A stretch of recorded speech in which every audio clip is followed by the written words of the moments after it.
बहुत बहुत धन्यवाद। हम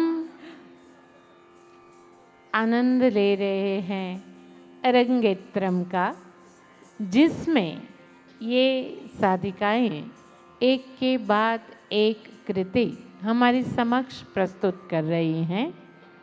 अरंगेत्रम प्रस्तुति में कृतियों का जो एक निश्चित क्रम है उसे मार्गम कहा जाता है, और मार्गम की अब अगली प्रस्तुति है शब्दम।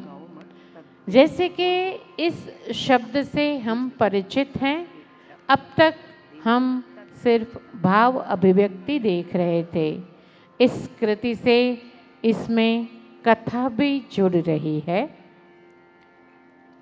शब्दम यह कृति नृत्य से अभिनय की ओर पहला कदम है। इसमें अभिनय की शुरुआत होती है, जिसमें चेहरे के भाव, हाथ की मुद्राएं और शरीर की भाषा का प्रयोग होता है।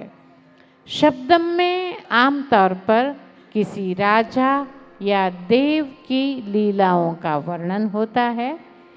सबसे पहले नर्तकी नृत्य के बोल पे मुखभाव दर्शाती है और उसके बाद संचारी भाव से एक दृश्य की प्रेक्षकों के समक्ष रचना करती है।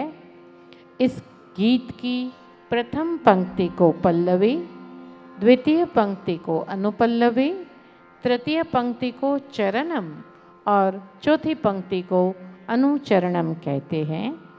क्योंकि इसमें कर्नाटकी संगीत का प्रयोग होता है, तो हमारे लिए शब्द समझना थोड़ा सा दुश्वार होता है, थोड़ा सा कठिन होता है।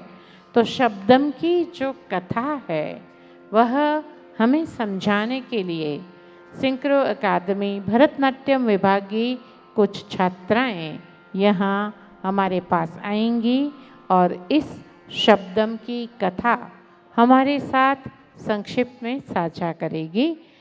मैं निमंत्रित करूंगी साक्षी, प्रांजलि, प्राची, कृतिका, भूमि और देवांशी को कि आप आने वाली कृति के भाव को हमें समझाएं। पहले कौन आया? ये थी बोला ना, वो एक्सप्लेन। All the best. हे कार्तिकी, मैं सदाई आपका स्मरण करती हूँ, आपको वंदन करती हूँ, फिर भी आप मेरा तिरस्कार करते हो। क्या वो सही है?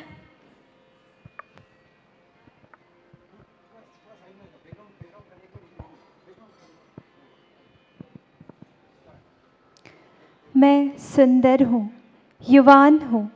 कामदेव के तीर से मेरा कोमल हृदय दुखी होता है। उनका विरह मेरे लिए असह्य है। मैं क्या करूं?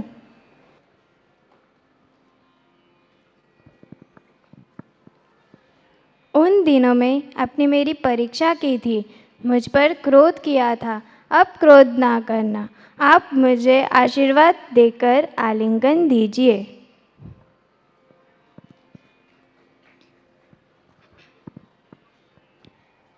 वल्ली के पति, शिवजी के पुत्र, हे कार्तिकेय, मैं आपके चरण कमल में वंदन करती हूँ।